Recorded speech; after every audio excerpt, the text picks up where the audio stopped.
আসসালামু আলাইকুম। এপিসোড 8 এর শুরুতে উনসিয়ংকে দেখি। সে অফিস থেকে বের হলে হিয়নজিনকে দেখে। সে অনেক হাসি খুশিভাবে তার বাসায় যাচ্ছিল। তখন হঠাৎ করে বৃষ্টি শুরু হলে উনসিয়ং একটা ছাতা নিয়ে হিয়নজিনের কাছে যায়। এরপর সে হিয়নজিনকে বলে, আমি তোমাকে কিছু বলতে চাই। তারপর সে হিয়নজিনকে প্রপোজ করে। হিয়নজিন একটু অবাক হয়ে বলে, হঠাৎ করে কি বলছো? উনসিয়ং বলে, হঠাৎ করে কোথায়? তুমি তো জানোই আমি প্রায় 7 বছর ধরে তোমাকে এটা বলার জন্য অপেক্ষা করছিলাম। এরপর তেয়ংকে দেখি। সে উজুকে নিয়ে হিয়নজিনের জন্য অপেক্ষা করছিল। অনেক দেরি হলেও যখন সে আসে না তখন তেয়ং তাকে কল করে। হিয়নজিন তাকে জানায় সে ডিনারে এসেছে। তখন তেয়ংয়ের উনসিয়ংয়ের বলা কথা মনে পড়ে। সে সেদিন বলেছিল প্রজেক্টের কাজ শেষ হলে সে হিয়নজিনকে ডেটে নিয়ে যাবে। তেয়ং হিয়নজিনকে বলে, তুমি কি উনসিয়ংয়ের সাথে আছো? হিয়নজিন হ্যাঁ বলে। এটা শুনে তেয়ং কল কেটে দেয়। এদিকে হিয়নজিন এবং উনসিয়ং বসে একসাথে ডিনার করছিল। উনসিয়ং বলে, আমি তোমাকে এখনই জবাব দিতে বলছি না, তুমি টাইম নিতে পারো। আমি 7 বছর ধরে তোমার জন্য অপেক্ষা করছি। না হয় আরো কিছুদিন অপেক্ষা করব। না হলে তুমি আমার সাথে 3টা ডেটে চলো। আমাকে এখন তোমার বস ভেবো না, এখন একটা মানুষ ভাবো। এরপর তুমি চাইলে সারা জীবন আমরা একসাথে থাকবো। তারপর ডিনার শেষে উনসিয়ং হিয়নজিনকে বাসায় ছাড়তে আসে। সে তাকে একটা ছাতা দিয়ে বলে, এতে তুমি এবং উজু ফিট হয়ে যাবে। হিয়নজিন প্রথমে নিতে না চাইলেও পরে তা নিয়ে ভেতরে চলে যায়। সে বাসার ভেতর এসে কাউকে দেখতে পায় না। তারপর সে তেয়ংয়ের রুমের ভেতর চেক করলে দেখে উজু এবং তেয়ং একসাথে ঘুমাচ্ছে। এরপর হিয়নজিন বসে উনসিয়ংয়ের প্রপোজ করার কথাটাই ভাবছিল। সিন চেঞ্জ হলে পরের দিনের সিন দেখি। হিয়নজিন এবং উনসিয়ং অফিসেই কাজ করছিল। এখানে উনসিয়ং হিয়নজিনকে দেখে ভাবতে থাকে সে কাল হিয়নজিনকে তার মনের কথা বলে দিয়েছে। সে ভাবে তখন হিয়নজিনকে দেখতে কিছুটা আনকমফোর্টেবল মনে হচ্ছিল। এরপর তাকে তার অ্যাসিস্ট্যান্টের সাথে খাবার খেতে দেখি। সে তার অ্যাসিস্ট্যান্টকে বলে, আমার একটা বন্ধু আছে, সে একজন মেয়েকে প্রপোজ করেছে। অ্যাসিস্ট্যান্ট বলে, আপনার আবার বন্ধুও আছে? আমার তো মনে হয় আপনি সারা জীবন কাজই করে যাবেন। উনসিয়ং বলে সে ওই মেয়েটিকে প্রপোজ করার সময় মেয়েটিকে কিছুটা আনকমফোর্টেবল দেখাচ্ছিল, কিন্তু তার একটা বন্ধুর সাথে মেয়েটি থাকে যার সাথে সে একটুও আনকমফোর্টেবল হয় না। এর মানে কি? তার অ্যাসিস্ট্যান্ট বলে মেয়েটি হয়তো আপনার বন্ধুকে ইমপ্রেস করতে চাচ্ছে। অন্যদিকে হিয়নজিনকে তার ফ্রেন্ড সিয়নের সাথে দেখি। হিয়নজিন তাকে উনসিয়ং এর প্রপোজ করার ব্যাপারটা খুলে বলে। সিয়ন বলে, দেখেছো, আমি আগেই বলেছিলাম সে তোমাকে এখনো পছন্দ করে। তোমারই তো দিন চলছে এখন, 2টা ছেলে একসাথে তোমাকে ভালোবাসে। হিয়নজিন বলে, আমি জানি না কেন উনসিয়ং এর সাথে আমার আনকমফোর্টেবল ফিল হয়। সেইয়ন বলে, তেয়ং এর সাথেও? হিয়নজিন বলে, না, তার সাথে আনকমফোর্টেবল ফিল হয় না। তার সাথে আমি থাকি, সবকিছু শেয়ার করি, তার সাথে আমার ভালো লাগে। উনসিয়ংও অনেক ভালো ছেলে, কিন্তু কেন জানি না তার সাথে আমার কমফোর্টেবল ফিল হয় না। এরপর হিয়নজিন বাসায় আসে। Taeyong ramen বানাচ্ছিল। হিয়নজিন বলে, তুমি এটা খাচ্ছ কেন? তারপর সে ফ্রিজ থেকে খাবার বের করতে গেলে ফ্রিজের মধ্যে কেক দেখতে পায়। হিয়নজিন বলে, এটা কিসের কেক?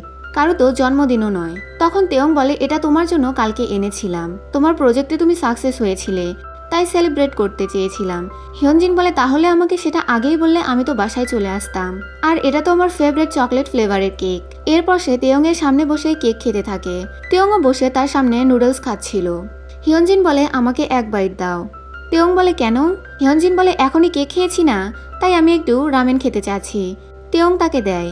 এরপর হিয়নজিন একবার খেয়ে তার চুল বাঁধতে শুরু করে। তেয়ং বলে, চুল কেন বাঁধছো? তুমি তো বললে তুমি এক বাইট খাবে। হিয়নজিন বলে, আমি আরো একটু খেতে চাই। তারা এইভাবেই রামেন নিয়ে ঝগড়া করতে থাকে। উজু তাদেরকেই দেখছিল। সিন চেঞ্জ হলে তেয়ংকে কাজ করতে দেখি। এরপর সে উজুকে নিতে এজাদের বাসায় আসলে তার বাবাকেও উজুর সাথে খেলতে দেখে। এরপর সে উজুকে নিয়ে বাসায় আসে। সে উজুকে জিজ্ঞাসা করে, তুমি তোমার দাদুকে পছন্দ করো? উজু হ্যাঁ বলে। এরপর কেউ দরজায় বেল বাজালে তেয়ং দরজা খুলতে চায়। অন্যদিকে হিয়নজিন বাসায় ফিরছিল। তখন তেয়ং তাকে কল করে এবং জলদি বাসায় আসতে বলে, কারণ কেউ একজন তার জন্য অপেক্ষা করছে। হিয়নজিন বাসায় এসে একজন মহিলাকে দেখতে পায়। সে ইন্স্যুরেন্স পলিসির লোক। সে হিয়নজিনকে জানায় তার বোন জামাই মারা গেছে, তাদের ইন্স্যুরেন্সের টাকা সে পাবে।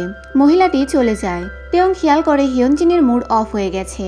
হিয়নজিন বাহানা দিয়ে বাহিরে চলে আসে। সে বাহিরে এসে কাঁদতে থাকে এবং তার ফোনে তার বোনের ছবি দেখতে থাকে। তখন তেয়ং তার কাছে টিস্যু নিয়ে আসে। সে হিয়নজিনের পাশেই বসে পড়ে। হিয়নজিন বলে, উজু কোথায়? তেয়ং বলে, তাকে প্রতিবেশীদের কাছে রেখে এসেছি।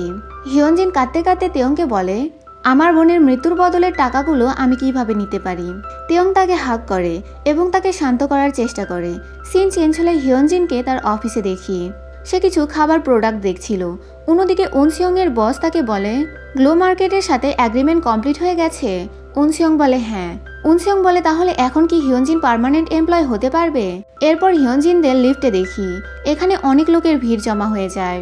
একজনের সাথে হিয়নজিনের ধাক্কা লাগতেই যাবে, তখন উনসিয়ং হিয়নজিনের সামনে তার হাত দেয়, ফলে হিয়নজিন সেই লোকের সাথে আর ধাক্কা খায় না। তারপর সে এসএমএস করে জানতে চায় আজ কি হিয়নজিন ফ্রি আছে কিনা। এরপর আমরা দেখি উনসিয়ং তাকে নিয়ে ঘুরতে যাচ্ছে। হিয়নজিন বলে কোথায় নিয়ে যাচ্ছ? উনসিয়ং বলে সেটা সিক্রেট। এরপর তাদের আমরা সুন্দর একটা জায়গায় দেখি। হিয়নজিন এখানে আনার জন্য উনসিয়ংকে থ্যাঙ্কস জানায়। এরপর তারা একসাথে এনজয় করে, তারা একসাথে সাইকেল চালায়, তারপর তারা একসাথে বসে খাবার খায়। উনসিয়ং হিয়নজিনের জন্য অনেকগুলো খাবার বানিয়ে এনেছিল। খাবারগুলো খেয়ে হিয়নজিন বলে এগুলো অনেক মজা হয়েছে। হিয়নজিন এখানে উনসিয়ংকে জিজ্ঞাসা করে তার কাছে এত ভালো ভালো সুযোগ থাকার পরেও সে বিএস ফুড কোম্পানিতেই কেন জয়েন হয়েছে। তখন উনসিয়ং তাকে তার বলায় একটা কথা বলে যে খাবারের সাহায্যে আমরা মানুষের মন জয় করতে পারি। সিন চেঞ্জ হলে হিয়নজিনকে তার ফ্রেন্ডের সাথে দেখি। সেইয়ন অনেক খুশি হয়ে যায় এবং বলে আমি জানতে পেরেছি তোমাকে পার্মানেন্ট এমপ্লয় বানানো হবে। এটা শুনে হিয়নজিনও অনেক খুশি হয়ে যায়। সেইয়ন বলে চলো ড্রিঙ্ক করতে যাই, তুমি এখন আমাকে সময়ই দাও না। তখন তেয়ংও উনসিয়ংয়ের সাথে মিটিং শেষ করে সেখানে আসে। সে সেইয়নের কথা শুনতে পায়। হিয়নজিন তাকে মানা করে। তখন তেয়ং হিয়নজিনকে সেইয়নের সাথে যেতে বলে। সেইয়ন বলে তুমিও চলো। তারপর সে তেয়ংকে হিয়নজিনের পার্মানেন্ট এমপ্লয় হওয়ার কথাও বলে। তেয়ং অনেক খুশি হয়ে যায়। তারপর তারা চারজন একসাথে খেতে যায়। তেয়ংয়ের সাথে তার ফ্রেন্ডও ছিল, যার নাম ছিল সংতাই। সে আগেও তার অ্যাসিস্ট্যান্ট ছিল।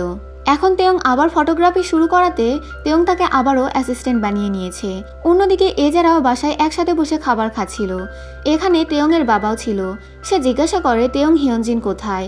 এজার ছেলে উসিক বলে তাদের আসতে হয়তো একটু দেরি হবে। অন্যদিকে হিয়নজিনরাও একসাথে বসে খাবার খাচ্ছিল এবং ড্রিঙ্ক করছিল। এখানে সংতাই সেয়ংকে বলে আমি তেয়ংয়ের সোলমেট। সেয়ন বলে আর আমি হিয়নজিনের সোলমেট। তারা একে অপরের সাথে হাত মেলায়।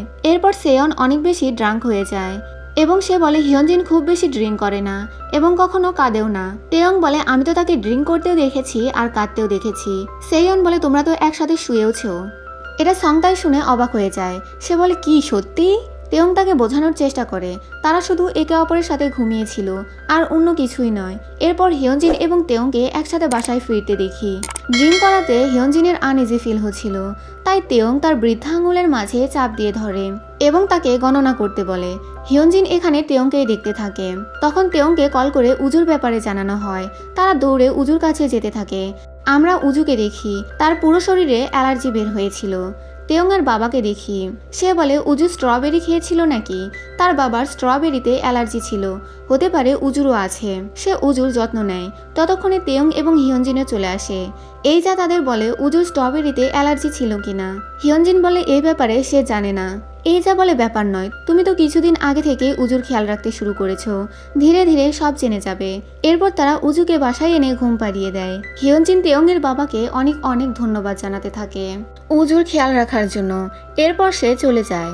পরে তেয়ং বাসায় তার বাবার মানিব্যাগ দেখতে পায়। সে সেটা খুলে দেখলে তার মধ্যে তার ভাই, তার এবং তার বাবার ছবি দেখতে পায়। তেয়ং দৌড়ে বাহিরে আসে এবং তার বাবাকে মানিব্যাগটি ফিরিয়ে দেয়। তার বাবা তাকে বলে কোনো সমস্যা হলে আমাকে ডেকো। তেয়ং বলে আপনি কোথায় থাকেন? তখন তেয়ংয়ের বাবা বলে সামনেই কিছু লোকের সাথে বাসা শেয়ার করে থাকি। তেয়ং উজুর খেয়াল রাখার জন্য তাকে থ্যাঙ্কস জানায়। তার বাবা চলে যায়। বাসায় এসে তেয়ং তার বাবার কথাই ভাবতে থাকে। তখন হিয়নজিন তার কাছে কফি নিয়ে আসে। তাদের দুজনেরই ঘুম আসছিল না, তাই তারা বসে গল্প করতে থাকে। এরপর দিন সকালে হিয়নজিন উজুকে ডক্টরের কাছে নিয়ে আসে। ডক্টর জানায় উজু এখন একদম ঠিক আছে, কিন্তু সত্যি তার স্ট্রবেরিতে অ্যালার্জি আছে। এরপর হিয়নজিন বাসায় আসছিল। তখন বাসার নিচে তার তেয়ংয়ের বাবার সাথে দেখা হয়। উজু তার দাদুকে দেখে খুশি হয়ে যায়। তেয়ংয়ের বাবা বলে ডক্টর কি বলল? হিয়নজিন বলে উজু এখন ঠিক আছে। সে রাতের জন্য তেয়ংয়ের বাবাকে আবারও থ্যাঙ্কস জানায়। তেয়ংয়ের বাবা বলে জানো, কালকে তেয়ংও আমাকে ধন্যবাদ জানিয়েছে। হিয়নজিন এটা শুনে অবাক হয়ে বলে সত্যি? তেয়ংয়ের বাবা বলে আমি এইবার ভালো বাবা হয়ে দেখাতে চাই। তেয়ংয়ের বাবা বলে এইবার আমি ভালো বাবা হয়ে দেখাতে চাই, বাবার দায়িত্ব পালন করতে চাই। তুমি কি আমাকে সাহায্য করবে? এরপর হিয়নজিন বাসায় আসে। তেয়ং তাকে দেখে বলে ডক্টর কি বলল? হিয়নজিন বলে সবকিছু ঠিক আছে। তারপর সে তেয়ংকে বলে আঙ্কেল উজুর দেখাশোনা করতে অনেক সাহায্য করেছে, আমাদের তাকে ডিনারের জন্য ইনভাইট করা উচিত। কিন্তু তুমি আনকমফোর্টেবল ফিল করলে তাকে ইনভাইট করব না। তেয়ং বলে কোনো ব্যাপার নয়, তাকে আসতে বলো। বাসার দরজার সামনেই তেয়ংয়ের বাবাকে দেখি। তখন এজার ছেলে তাকে দেখে বলে তুমি এখানে কি করছো? তখন হিয়নজিন এসে তাকে ভেতরে নিয়ে যায়। এরপর তাদের একসাথে বসে খাবার খেতে দেখি। এখানে তেয়ংয়ের বাবা উজুর অনেক কেয়ার করছিল, তাকে খাবার খাইয়ে দিচ্ছিল। তেয়ং তাকেই দেখছিল। তখন হিয়নজিন তাদের কথা বলার সুযোগ দেওয়ার জন্য উজুর ডাইপার চেঞ্জ করার বাহানা দিয়ে ভেতরে চলে আসে এবং বসে তাদের কথাই শুনতে থাকে।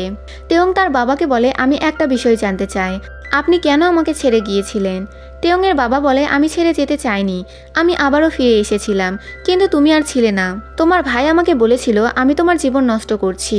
আমি একজন ভালো পিতা নই। সে আমাকে এইসব বলে আবার নিজেই তোমাকে ছেড়ে গিয়েছিল। সে নিজেও তোমাকে বোঝা মনে করত।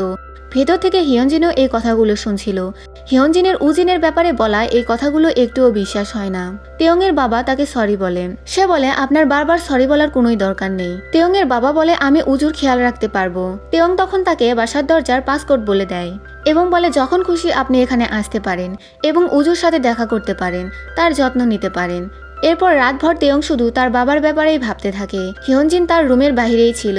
সে তার সাথে কথা বলতে চায়, কিন্তু সে তেয়ংকে ডাকে না। এরপর সে ভাবতে থাকে তেয়ংয়ের বাবা উজিনের ব্যাপারে কি বলেছিল।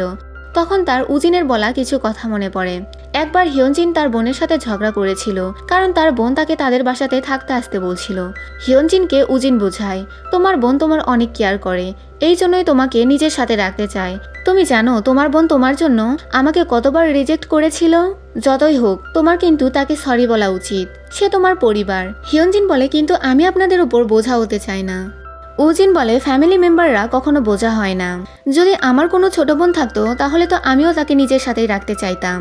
হিয়নজিন এইসব কথাই ভাবে যে তেয়ংয়ের বাবা উজিনকে যেরকম বললেন, উজিন একদমই সেরকম মানুষ ছিল না। পরের দিন সকালে এজার ছেলে পুলিশকে বলে তারা চোরকে ধরতে পেরেছে কিনা। তখন তারা সুনচিওলের কথা বলে, যে তেয়ংয়ের বাবা ছিল। তিনি পুলিশদের বলেছিল তিনি চোরকে সে রাতে দেখেছিল, কিন্তু সে বাসায় তো কোনো চুরি হয়নি, শুধু দরজার লক ভাঙা ছিল। তখন তার সুনচিওলের বলা কথা মনে পড়ে। সে তাকে বলেছিল পুলিশরা চোরদের ধরে ফেলেছে, কারণ সে পুলিশদের বলেছিল সে চোরকে সেদিন দেখেছিল। সে বুঝতে পারে সুনচিওল হয়তো তাকে মিথ্যা বলছিল। অন্যদিকে হিয়নজিন ইন্স্যুরেন্স কোম্পানিতে আসে। মেয়েটি তাকে বলে টাকা পেতে কি ডকুমেন্ট লাগবে। তখন সে আরও একজনের কথা বলে, যে এই ইন্স্যুরেন্সের টাকার ব্যাপারে কথা বলতে এসেছিল। হিয়নজিন বলে, কে সে? তখন মেয়েটি বলে, একজন মধ্যবয়স্ক লোক। হিয়নজিন একটু অবাক হয়। সে বাহিরে এসে তেয়ংয়ের বাবার ব্যাপারেই ভাবে। তারপর সে নিজেই নিজেকে বলে, এইসব কি ভাবছে সে বাসায় আসলে উজুকে নিয়ে তেয়ংয়ের বাবাকে আসতে দেখে। তেয়ংয়ের বাবা তার কাছে এক গ্লাস পানি চায়। হিয়নজিন তাকে ভেতরে আসতে বলে। বাসার ভেতরে এসে সে একটা রুমের দিকে তাকিয়েছিল। হিয়নজিন বলে, ওইখানে কি খুঁজছেন? আমরা ওই রুম ইউজ করি না। এটা মূলত হিয়নজিনের বোন এবং উজিনের রুম ছিল। সে তাকে ইন্স্যুরেন্সের ব্যাপারেও জিজ্ঞাসা করতে চাচ্ছিল, কিন্তু তখন সেখানে তেয়ং আসাতে সে আর কিছু জিজ্ঞাসা করে না। সিন চেঞ্জ হলে সকালের সিন দেখি। তেয়ংয়ের বাবা ফোনে কাউকে একজনকে বলছিল, চিন্তা করবেন না, আমি খুব জলদি অনেক টাকা পেতে চলেছি। অন্যদিকে তেয়ং এবং হিয়নজিনকে বাস স্টপে দেখি। তারা অফিসে যাওয়ার জন্য বাসের জন্য অপেক্ষা করছিল। বাস আসলে হিয়নজিন তেয়ংকে বলে, আমার মনে হচ্ছে আমি গ্যাস লাইন অফ করিনি, তুমি যাও, আমি একটু বাসায় গিয়ে চেক করে আসি। এদিকে তেয়ংয়ের বাবাকে দেখি। সে চুপি চুপি বাসার পাসওয়ার্ড দিয়ে হিয়নজিনদের বাসায় ঢুকে পড়ে। তারপর সে হিয়নজিনের বোনের রুমে যায় এবং কিছু খুঁজতে থাকে। তখন সে অনেক খোঁজার পর একটা ছোট্ট কাচের বোতলের মতো কিছু একটা পায়। তখনই বাসায় হিয়নজিন আসে এবং সে গ্যাস লাইন চেক করে। সে দেখে এটা বন্ধই আছে, তাই সে যেতে নেয়। তখন রুমের ভেতর থেকে কিছু একটা আওয়াজ শুনতে পেলে সে চেক করতে যায়। সে দরজা খুললেই তেয়ংয়ের বাবাকে দেখতে পায়। তার হাতে একটা কাচের গ্লাসের মতো ছিল। এটা দিয়ে সে হিয়নজিনকে মারতেই যাবে, আর এখানেই এপিসোড 8 শেষ হয়ে যায়। এপিসোড 9 পরের সপ্তাহে রিলিজ হবে। ভিডিওটি ভালো লাগলে লাইক, কমেন্ট, শেয়ার করো আর সাবস্ক্রাইব করতে ভুলো না। Thanks for watching.